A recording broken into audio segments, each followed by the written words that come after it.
오늘 하나님의 말씀을 보도록 하겠습니다. 두 곳 보려고 하는데요. 먼저 마태복음 5장 4절 말씀입니다. 예수님의 산상수훈 팔복의 두 번째 말씀이죠. 우리 한 목소리로 봉독하도록 하겠습니다. 애통한 자는 복이 있나니 그들이 위로를 받을 것이며. 다시 한번 할까요? 애통하는 자는 복이 있나니 그들이 위로를 받을 것이며. 또 한 말씀 보도록 하겠습니다. 고린도 후서 1장 3절에서 5절까지 말씀입니다. 고린도 후서 1장 저와 함께 한 절씩 교독하시겠습니다. 찬송하리로다. 그는 우리 주 예수 그리스도의 하나님이시요 자비의 아버지시요 모든 위로의 하나님이시며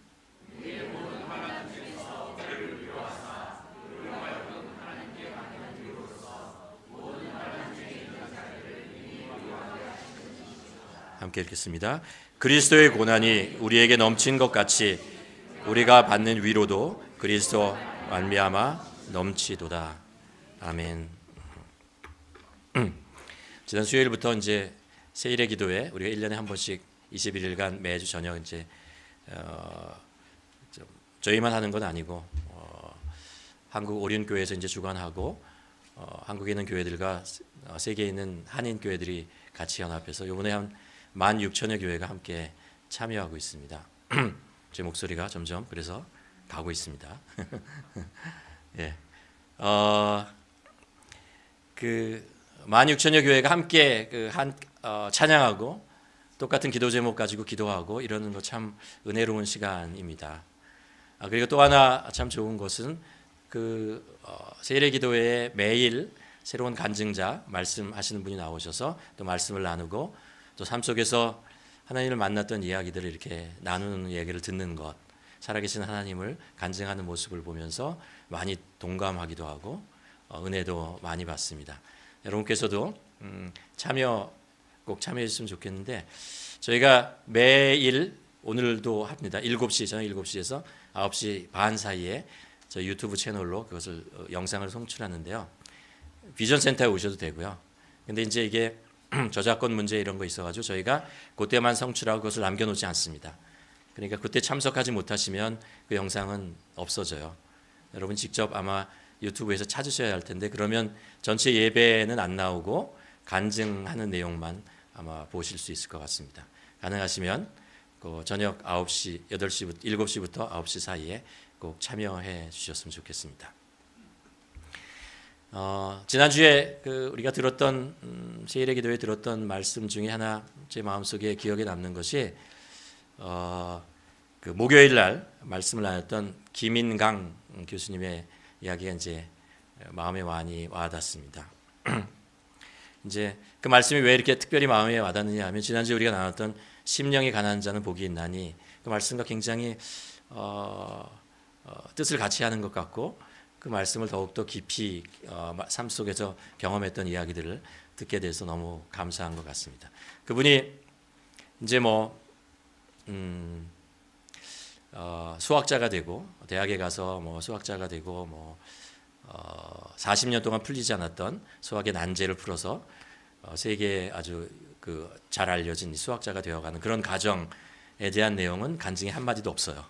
제가 나중에 찾아보니까 그렇다는 걸 알게 됐고 그분이 얘기한 것은 2살 때부터 이제 소아마비를 앓게 되어서 걷지 못하고 그래서 초등교육을 받으려고 했는데 이제 학교에서 거절해서 받지 못하고 초등교육을 전혀 받지 못하고 혼자 공부하는 버릇을 대신 익히고 그러면서 중학교, 고등학교 가고 대학 가서 하나님을 만나고 인생이 소망이 없는 잿빛과 같은 그런 인생을 살다가 예수님을 만나고 나서 하나님의 나라가 무엇인지에 대한 소망을 갖고 그리고 하나님은 살아계십니다 라는 간증을 할 수 있는 그런 하루하루 살아가는 자신의 몸은 전혀 여전히 의족이 달려있고 그렇지를 해야지 살 수 있는 그런 삶이지만 그럼에도 불구하고 그 안에 기쁨과 감사와 소망이 있다 이런 이야기를 이제 하는 참 마음에 와닿았던 것 같습니다. 아마 제가 들었던 하나님의 나라에 대한 어떤 설교나 어떤 책보다 정말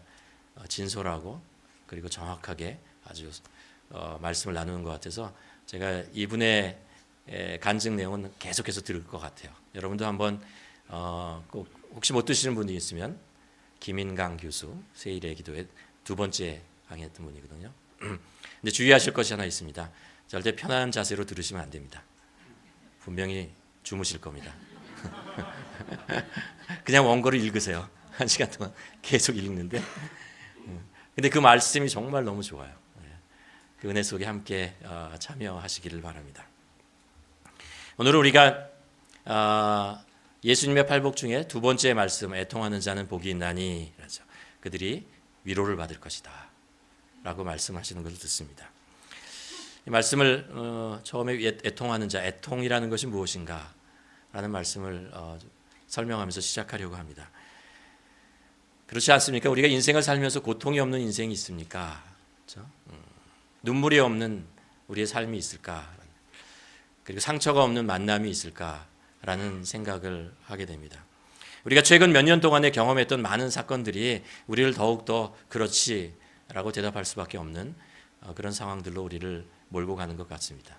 팬데믹 상황 속에서 수많은 사람들이 이제 보이지도 않는 바이러스 때문에 목숨을 잃어가는 것들을 우리가 보게 되었고, 또 지진과 홍수와 산불 등으로 인해서 가지고 있는 모든 재산을 날려버리는 그런 절망, 그런 것도 보고요. 또 명분이 있다고 하지만 아무리 보아도 명분이 없는 것 같은 전쟁을 통해서 무고한 사람들이 죽어가고 두려워하고 분노하는 그런 모습들 우리는 계속해서 보고 있습니다. 또한 우리의 삶 속에서도 경제적인 어려움이나 아니면 가까운 사람들을 잃게 되는 아픔, 그리고 병과 함께 싸워내야 하는 그 고통의 터널을 지나가야 하는 그런 것들을 우리가 보고 있습니다. 어떤 사람이 이런 짧은 글을 쓴 것을 읽어봅니다. 누구나 마음속에 툭 하고 건드리면 맥없이 터질 것 같은 눈물 주머니 하나쯤은 달고 산다. 우리가 살면서 이제 그렇지 않습니까? 평안을 누리고 싶고 즐거움과 기쁨과 이런 것들이 우리 삶에 가득하기를 바라지만, 사실 그렇게 보이는 사람들, 우리가 겉으로 보기에는 그렇게 평안하고 즐겁고 좋은 삶을 사는 것 같아도 그 사람의 내면을 들여다보면 그 아픔과 상처와 이런 것들을 다 누구나 가지고 있습니다. 본문에서 이제 애통이라는 말을 원어로 사용하는 것이 펜테오라는 단어를 사용하는데요. 이 의미가 무엇이냐 하면은 가까운 사람이 죽었을 때 느끼는 그 고통이라고 합니다.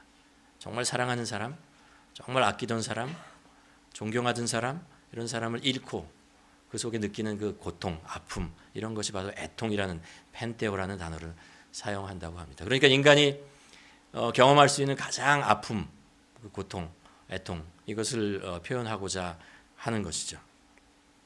심장이 꿰뚫어지는 것 같은, 뼈가 이렇게 꺾이는 것 같은, 그리고 창자가 이렇게 찢어지는 것 같은, 늘어나는 것 같은 그런 아픔을 표현하는 것입니다. 성경에 보면 아브라함이 자신의 아들을 번제로 드려야 되는 그런 형편에 놓이는 걸 보잖아요. 하나님이 아브라함에게 백세에 낳은 아들, 그 귀한 아들을 이제 번제로 드리라라는 그런 명령을 하십니다. 그 말씀을 읽으면 읽을 때마다 꼭 이런 생각을 하게 되지 않습니까? 하나님께서 이런 명령을 나한테 하시면 어떻게 하지? 라는 생각을 합니다. 그것으로 인해서 경험하게 되고 느껴야 되는 그 고통과 아픔, 이런 거잖아요. 그 아브라함이 자신의 아들을 모리아산에서 이렇게 바쳐야 하는 그런 상황 속에 그 성경은 우리들에게 아브라함이 어떤 감정과 어떤 생각을 가지고 있었는지를 전혀 표현하지 않아요. 그냥 블랭크로 그냥 놔두는 거죠. 그 명령을 받았을 때 아브라함이 어떤 아픔이 어떻게 얼마나 힘들었을까? 3일 동안 이제 가서 이제 모리아산으로 올라가기 위해서 나귀를 놔두고 종을 놔두고 이제 아들과 함께 올라가지 않습니까? 그때 올라가는 중에 이제 그 아들이 이삭이 아버지에게 물어보지 않아요. 아버지, 여기 그 제사를 드린 나무도 있고, 잖아요. 불도 있는데 어린 양은 번제로 드릴 어린 양은 어디 있습니까? 라고 질문을 했을 때 그 질문을 받는 아버지 아브라함의 마음이 정말 얼마나 고통스러웠을까라는 생각을 합니다. 그리고 산에 올라가서 번제단을 쌓아놓고 거기다가 불을 치우고 거기에 아들을 올려놓고 칼을 들어야 하는 그 순간 있잖아요. 그때 정말 애통하다, 창자가 찢어지는 것 같은 그런 아픔 있잖아요. 그런 것들을 아브라함이 경험하지 않았을까. 아마도 예수 그리스도께서, 아들 예수 그리스도가 십자가에 못 박혀 죽일 수밖에 없는 하나님 아버지의 마음 있잖아요.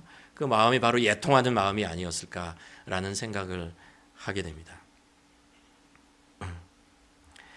우리가 전쟁에 대한 역사를 한 다큐멘터리에 보면 이런 이야기를 들은 적이 있습니다. 월남전이 있지 않습니까? 1960년에 있던 월남전에서 그 월남전의 상황을 반전시키게 되었던 사건이 뭐냐면 미국의 TV가 보급되면서부터이다라는 이야기를 합니다. 왜냐하면 이제 이념 전쟁으로, 이념 싸움으로 인해서 이제 공산주의와 뭐 이런 것으로 인해서 자기 아들을 충성되이 하나님 나라를 위해서, 세계를 위해서 아들을 전쟁터에 보냈잖아요. 그리고 전쟁이 막 일어나고 승리하는 소식을 듣기도 하고 뭐 이런 소식을 귀로만 듣다가 이제 종군 기자가 가서 거기에 벌어진 일들 사진을 찍고 영상을 찍어서 나라에, 자기 고국에 그 영상을 올리는 거예요. 돌려보내는 거죠. 그것이 그 미국에서, 이런 지역에서 그것을 직접 눈으로 TV를 통해서 보는데 그 장면이 너무나 참혹하고 너무나 고통스러운 거예요. 어떻게 이런 일에 내 아들을 그냥 보내서 이렇게 죽게 만드는, 사지로 보내는 것 같은 그런 아픔이 있어서 부모들이 그때부터 반전 시위를 하고 더욱더 그게 격해지고 이런 건 하지 말자. 어떻게 이런 일들을 하느냐라는 거죠. 저 아들을 전쟁에 보내고 전쟁의 참혹한 현실을 눈으로 보는 것만큼 고통스럽고 애통한 그런 아픔, 그것은 없을 거라고 생각합니다. 근데 또 이렇게 가만히 우리들의 삶을 돌아보면요, 지금 우리가 TV뿐만 아니라 뭐 인터넷, 유튜브를 통해서 우리들이 겪고 있는 그 문제들과 사건들을요, 너무나 많은 것들을 우리가 직접 듣는 것뿐만 아니라 영상으로 보잖아요. 전쟁, 기아, 그리고 마약으로 죽어가는 사람들, 다양한 사람들의 이야기를 보고 듣습니다. 근데 그게 하나도 마음에 와닿지 않아요. 그냥 쯔쯔쯔 안 됐다라는 정도밖에 표현되지 않고 그 마음에 정말 애통함이나 이런 것들이 별로 없고 무감각해지는 그런 나 자신의 모습을 볼 때 이것이 과연 합당한가, 인간의 모습인가 라는 생각도 하게 됩니다. 예수님께서 오늘 본문을 통해서 얘기하십니다. 애통하는 자는 복이 있나니 하나님의 위로를 받을 것이다 라고 말씀하고 있죠. 예수님께서 이 땅에 사시는 동안에요, 우리가 살아가는 모습을 경험하시지 않았습니까? 우리가 살아가는 인간이 살아가는 아픔과 고통과 이 전쟁뿐만 아니라 많은 불합리한 사건들, 이런 것들 다 보셨습니다. 그래서 성경에 보면 히브리서 4장 15절에서 이렇게 얘기합니다. 우리에게 있는 대제사장은 예수 그리스도죠. 우리의 연약함을 체휼하지 아니하시는 자가 아니요 모든 일에 우리와 한결같이 시험을 받는 자로 돼 죄는 없으시니라 합니다. 성경이 우리에게 체휼이라는 단어를 사용해서 예수님께서 우리가 겪는 것을 그대로 겪으시고 그 아픔을 아신다라고 얘기합니다. 이 체휼이라는 단어의 원래의 뜻이 그거죠. 불쌍한 자와 함께한다라는 것입니다. 불쌍한 자와 하나가 되었다라는 것입니다. 우리나라 표현으로 몸체자를 써서 다른 사람의 고통이 내 몸에 들어와서 나를 아프게 하는 것과 동일하게 예수님께서 이 세상에 오셔서 많은 사람들을 모습을 이렇게 살아가는 인간들의 살아가는 모습을 보았는데 그것이 그냥 객관적으로 그렇구나라는 무슨 정보를 체득하기 위해서라는 것이 아니고 그들의 삶 속에 깊이 우리 주님께서 들어가셔서 아파하시고 고통을 함께 겪으셨다라고 표현하고 있는 거죠. 성경에 그렇게 얘기합니다. 사랑하는 나사로가 죽는 모습을 보고 예수님께서 그 무덤 앞에서 우시잖아요. 사랑하는 인간의 그 연약한 모습, 사랑하는 사람이 죽어가는 것을 봅니다. 또 이스라엘의 그 성전을 바라보면서 이 성전이 이 이스라엘의 죄로 인해서 무너져갈 것을, 무너짐을 통해서 많은 사람들이 고통을 받고 유리하게 될 것을 아셨기 때문에 예수님께서 말씀하셨고 우시면서 이스라엘아 이스라엘아 하고 우시는 모습을 보게 됩니다. 누가복음 7장에 보면 예수님이 경험했던 한 사건을 기록하고 있습니다. 뭐냐 하면 한 과부가, 남편을 잃은 혼자 사는 과부가 아들 하나를 키우고 있었거든요. 근데 이 아들이 독자가 죽었어요. 그리고 장례식을 하는 모습을 예수님께서 지나가다가 보시게 됩니다. 그리고 나서 그 장면을 보시면서 주님께서 그렇게 말씀하시죠. 주께서 과부를 보시고 불쌍히 여기사 울지 말라 하시고. 예수님께서 보시고라고 하는 말이요, 그냥 이제 이렇게 봤다는 것이 아니고 그 여인이 겪어야 될 그 아픔 있잖아요. 혼자 살아가야 하고 또 그뿐만 아니라 사랑하는 사람을 두 사람까지 잃어버리는 그 고통과 아픔을 보신 거죠. 같이 아파하신 것이죠. 불쌍히 여기셨다라는 것이죠. 그것은 통감했다라는 거죠. 통해했다, 아프다, 애통해 하신다라는 거죠. 그 여인의 아픔을 주님께서 같이 느끼시고 그것이 아프셨다라고 말씀하시는 거죠. 그래서 예수님께서 말씀하시지 않고 울지 마라. 예수님께서 말씀하신 이 울지 마라라고 하는 것은 간단한 표현이지만 사실 이 여인에게 큰 위로가 되었을 것 같습니다. 왜냐하면 예수님께서 그 여인의 아픔을 애통해 하셨기 때문에 그렇죠. 애통해 하시고 그를 위로하시고 그리고 함께 우시고 함께 안타까워하는, 불쌍히 여기시는 그런 모습이었기 때문에 그렇습니다. 예수님은 우리 인간의 모든 고통을 아세요. 알 뿐만 아니라 그것을 그냥 함께 느끼시는 분입니다. 그렇기 때문에 예수님께서는 우리들을 위해서 십자가에 그 고통을 당하시면서 죽을 수 있으신 겁니다. 부모가 자녀의 아픔 속에서 내가 쟤 대신 아파야지, 내가 쟤 대신 죽는 게 난데, 이런 생각을 갖는 거 있잖아요. 그 고통에 부모로서 그 자녀의 고통을 애통해 하기 때문에, 체휼하고 있기 때문에 그래서 그런 말을 표현할 수 있는 거죠. 예수님도 우리의 인간의 그 전쟁과 병과 아니면 상처와 이 모든 것을 통해서 겪고 있는 아픔을 아시기 때문에 그것을 같이 동감하시고 고통스러워하시고 애통해 하시기 때문에 예수님께서 그 모든 인간의 죄악을 짊어지시고 십자가에 죽으실 수 있는 것이죠. 예수님이 십자가에 죽으시는 것은요, 그냥 죽으신 게 아니에요. 우리의 아픔을 같이 경험하면서 같이 체휼하시면서 고통스러워하면서 같이 죽으셨다는 거예요.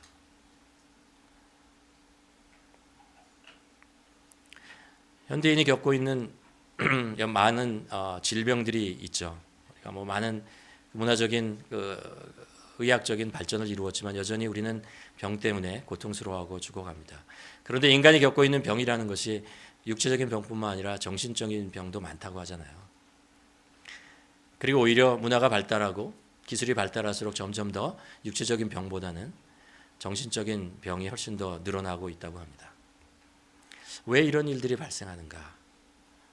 왜 이런 정신적인 이 병과 상처로 인해서 고통 속에 있는 사람들이 늘어나는가?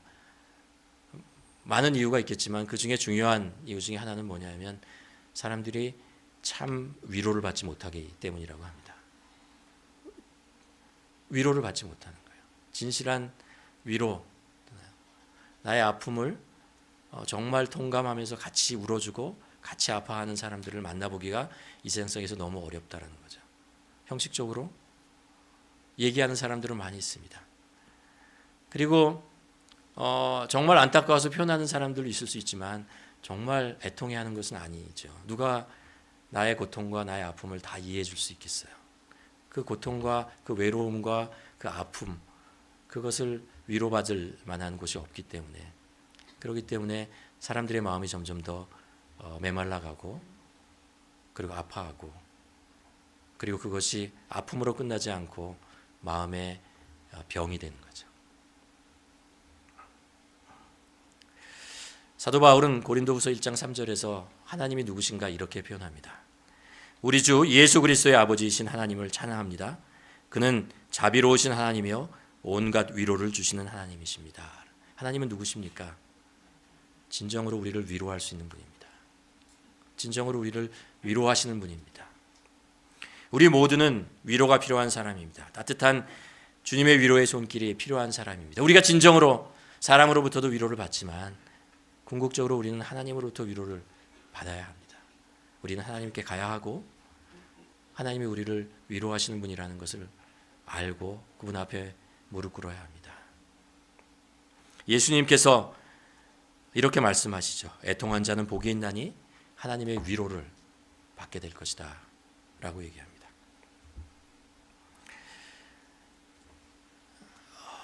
오늘 말씀에 보면 애통하는 자는 복이 있다고 그래요. 어떻게 애통하는 그런 고통 속에 있는 사람이 복을 누릴 수 있습니까? 이 말씀 우리가 두 가지 정도 찾아볼 수 있을 것 같아요. 하나는 애통하는 자는 자기의 죄 앞에서 통감하고 회개함으로 용서를 얻을 수 있기 때문에 그렇습니다. 자기의 죄를 깨닫지 못하고 애통하지 못하는 만큼 불행한 일은 없습니다. 왜냐하면 자신의 죄에 대해서 용서를 받을 수 없기 때문에 그렇죠. 그 죄를 계속해서 짊어지고 살아가야 하기 때문에 그렇습니다. 자신이 의인이라고 여기는 사람은 자신의 심장이 차가울 수밖에 없어요. 다른 사람들을 죄인으로 정죄하거나 아니면 다른 사람에 대한 아픔에 대해서 관심을 갖지 못하게 됩니다. 자신을 의인이라고 여기며 살던 우리 바리새인의 기도 우리가 듣지 않습니까?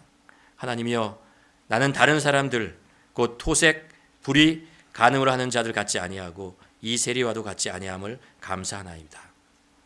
그 옆에서 그 기도드리는 세리의 기도는 이렇습니다. 세리는 멀리 서서 감히 눈을 들어 하늘을 쳐다보지도 못하고 다만 가슴을 치며 이르되 하나님이여 불쌍히 여기소서 나는 죄인이로소이다.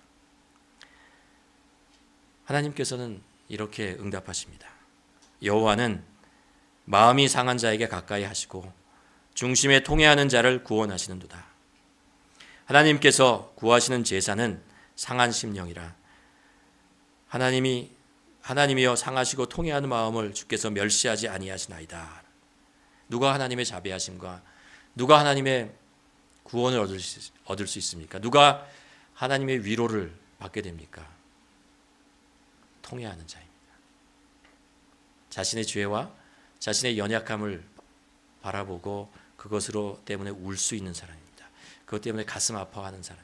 이 얼마나 이 큰 죄인가라는 것을 깨닫고 우는 사람이죠. 그냥 회개하는 것과 통회한다라는 것은 달라요. 내가 죄인이로구나라고 깨달는 것과 그 죄인이기 때문에 뼛속까지 그것이 얼마나 큰 하나님의 마음을 아프게 하고 내가 죄로 인해서 결과가 얼마나 큰 것이라는 것을 알고 우는 것, 눈물을 흘리는 것은 다르다라는 거죠.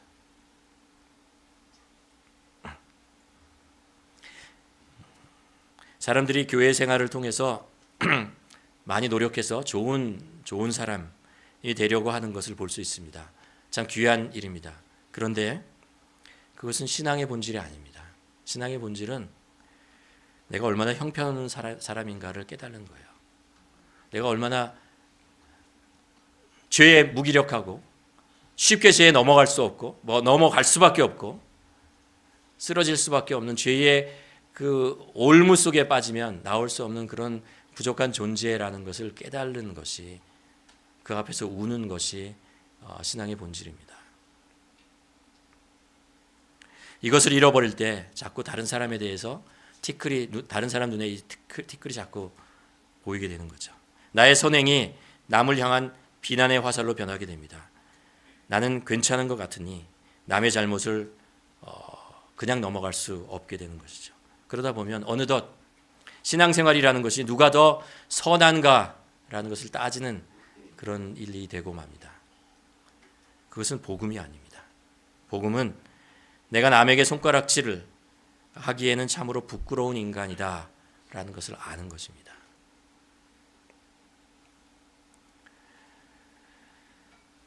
여러분, 이 문제를 어떻게 해결할 것인가? 아까 말씀드린 통해라는 말이 판테오라고 했잖아요. 판테오라는 말이 어디서부터 파생되었냐 하면은 페사흐라는 단어부터 이제 파생되었다고 합니다. 근데 페사흐라는 단어는 고통스럽다, 통해한다라는 애통하다라는 말과 또 하나의 뜻이 있는데요. 그게 패스오버하고 연결되어 있습니다. 유월절과 연결되어 있어요. 유월절이 뭐죠? 이스라엘 백성들이 이집트에서 나올 때 있잖아요. 죽음의 사자가 장자들을 다 죽이러 나왔을 때 어린 양의 피를 문설주에 바르면 그것을 죽음을 면하게 된다라는 거잖아요. 애통한다라고 하는 것은 내 죄, 내가 지은 죄, 내 용서, 내가 가지고 있는 연약함, 부족함 때문에 내가 죄인일 수밖에 없구나라는 것을 깨닫고 애통하는 것, 그곳에 패스오버가 일어난다는 거예요. 6월절의 사건이 일어나는 것입니다. 어린 양의 피가 그 애통하는 마음에 뿌려지고 그를 살린다는 거예요. 구원한다라는 뜻입니다. 그래서 애통한 자는 복이 있다라고 합니다. 애통할 수 있는 자, 자신의 죄와 자신의 연약함 속에서 눈물을 흘리고 괴로워하고 그리고 슬퍼하는 자는 하나님의 구원을 얻는다라는 거죠. 두 번째로 하나님의 애통함 하심을 공감할 때 하나님의 마음에 합한 기도를 드릴 수 있다라는 것입니다. 여러분, 이 세상에 인간이 지고 있는 죄와 인간이 가지고 있는 이 많은 고통과 아픔 속에 가장 애통해야 하는 분이 누구일까요? 하나님이세요. 하나님이세요. 하나님이 가장 우리 인간들이 지고 있는 아픔과 이 고통과 이런 것을 보시면서 가장 슬퍼하시고 눈물 흘리시고 애통해 하시는 분이 하나님이시라는 거예요. 우리가 잘 아는 요한복음 3장 16절에 하나님이 세상을 이처럼 사랑하사 독생자를 주셨으니 한 이 세상이라고 하는 것은 하나님이 창조하신 그런 세상이 아니에요. 하나님이 창조하신 그 아름다운 세상에 죄가 들어와서 그것을 망가뜨리고 우리를 죄로 빠뜨리고 그리고 전쟁과 탐욕 속에 빠뜨리는 그 모습이에요. 하나님께서 사랑하시는 그것은 바로 이런 세상이라는 것입니다. 그렇기 때문에 하나님이 이 세상을 사랑하신다라는 것은 이 사랑이라고 하는 것은요, 기쁨의 사랑이 아니고 애통의 사랑이에요. 자신이 사랑하는 자녀가 죄에 빠지고 고통 속에 놓여 있을 때 그 사랑하는 부모가 눈물을 흘리고 애통해하고 슬퍼하는 그 마음이라는 거예요. 하나님께서 우리를 이렇게 사랑하신다는 거예요. 이렇게 우리 인간의 고통과 전쟁과 아픔 이런 것에 무너져가고 쉽게 쓰러져가는 인간의 모습을 보고 눈물을 흘리시고 애통해 하신다라는 것입니다. 성경에 위대한 사람들은요, 이 하나님의 애통해하는 마음을 알았어요. 그래서 같이 울어요. 시편에 보면 119편에서 저희가 주의 법을 지키지 아니하므로 내 눈물이 시냇물 같이 흐른다라고 고백합니다. 에스겔서에서는 이렇게 얘기합니다. 예루살렘 성읍 중에 순행하면서 그 가운데 행하는 모든 가증한 일을 인하여 탄식하여 우는 자다. 사도 바울은 빌립보에서 이렇게 고백합니다. 내가 여러 번 너희에게 말하거니와 이제도 눈물을 흘리며 말하노니 여러 사람들이 그리스도의 십자가의 원수로 행하는다. 하나님의 마음을, 하나님의 애통해하는 그 마음을 알았기에 그 아는 사람이 그 세상을 바라보면서 같이 눈물을 흘리고 애통해하며 슬퍼하는 것입니다. 그렇습니다. 하나님의 눈물을 공감하고 같이 애통해하는 자는 복이 있습니다. 왜냐하면 하나님의 마음에 합한 기도를 드릴 수 있기 때문에 그렇습니다. 우리의 기도의 제목이 많이 있지만 우리가 하나님의 뜻에 합한 기도를 드리는 것이 가장 소중한 것을 알지 않습니까? 하나님의 합한 기도가 어디에 있느냐? 애통하는 마음이 있다는 거예요. 하나님의 시선이 머무는 곳에 우리의 시선이 머물고 하나님의 눈물이 있는 곳에 우리의 눈물이 있고 하나님의 애통하는 곳에 우리의 기도가 있어야 하는 것입니다. 그럴 때 그곳에 하나님의 나라가 임합니다. 하나님의 위로가 임한다는 것이죠. 하나님의 나라는 어떤 것입니까? 오늘 예수님께서 말씀하시는 것, 위로가 있는 것이에요. 하나님의 참 위로가 있는 곳이 하나님의 나라다라고 말씀하시는 것입니다.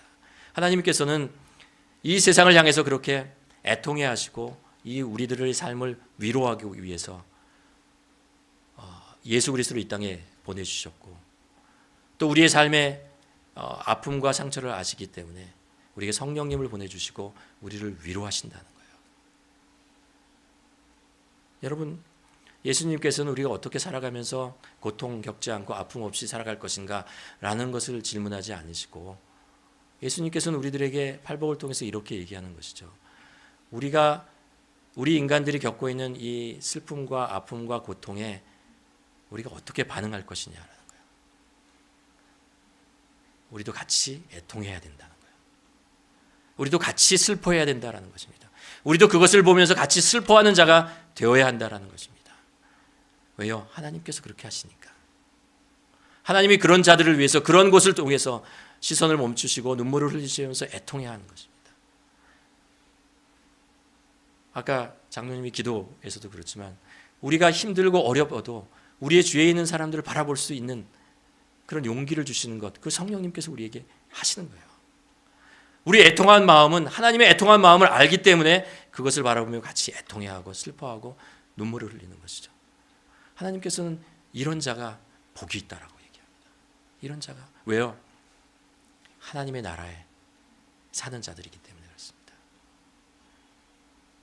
우리가 이 세상에 사는 동안 우리가 나중에 하나님의 나라가 예수 그리스도께서 이 땅에 오시고 우리의 눈물과 우리의 고통과 우리의 모든 것이 사라질 날이 올 것입니다.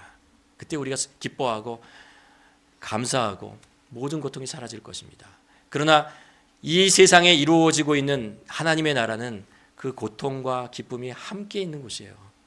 그러면 우리가 신앙인으로서 이 기쁨과 이 즐거움만을 추구하며 살 것인가? 이 세상에 이루어지고 있는 이 고통과 아픔은 우리가 외면하며 살아갈 것인가? 아니라는 것이에요. 우리는 이것을 하나님과 같은 애통하는 마음으로 같이 바라보고 애통하는 자가 되어야 된다. 하나님의 나라는 애통하는 자를 통해서 이루어진다라고 얘기하고 있습니다. 오늘 본문 고린도후서 1장 4절에서 5절에서 그래서 이렇게 얘기합니다. 온갖 환난 가운데서 우리를 위로하여 주시는 분이 있으십니다. 따라서 우리가 하나님께 받은 그 위로로 우리도 온갖 환난을 당하는 사람들을 위로할 수 있습니다. 그리스도의 고난이 우리에게 넘치는 것 같이 그리스도로 말미암아 우리의 위로도 또한 넘칩니다. 우리는 하나님의 위로를 받은 사람들이에요. 우리는 하나님의 위로가 무엇인지를 경험해 본 사람들입니다. 그렇기 때문에 하나님과 함께 세상을 바라보며 애통하는 자가 되라는 거예요. 애통하는 자가 복이 있다라는 거예요. 눈물을 흘리는 자, 그에게 복이 있다라고 합니다. 우리가 하나님의 마음이 있는 곳에 같이 애통하고 눈물을 흘릴 때 우리 마음속에 하나님의 나라가 이루어집니다. 하나님의 위로가 우리가 애통해야 하는 그곳에 하나님의 뜻이 이루어지고 위로가 임할 것을 믿습니다. 우리 모두 살아가며 이 애통하며 하나님의 마음을 가지고 살아가는 우리 모두가 되기를 주님의 이름으로 축원합니다. 기도하시겠습니다. 이 시간 우리 함께 기도했으면 좋겠습니다. 하나님의 애통해하는 모습을 바라보며 우리 주위에서 이루어지고 있는 세계 각국에서 일어나는 그 사건들, 그 가슴 아픈 사건들과 그 상황을 우리가 바라보며 한번 기도했으면 좋겠습니다. 전쟁, 이스라엘과 하마스의 전쟁 속에서 지금도 죽어가고 있는 어린아이들, 무고한 사람들, 아버지 우리가 그것을 그냥 뉴스의 소식으로만 귀로 듣는 것이 아니고 하나님의 마음을 가지고 애통하는 마음을 가지고 우리가 기도하기를 원합니다.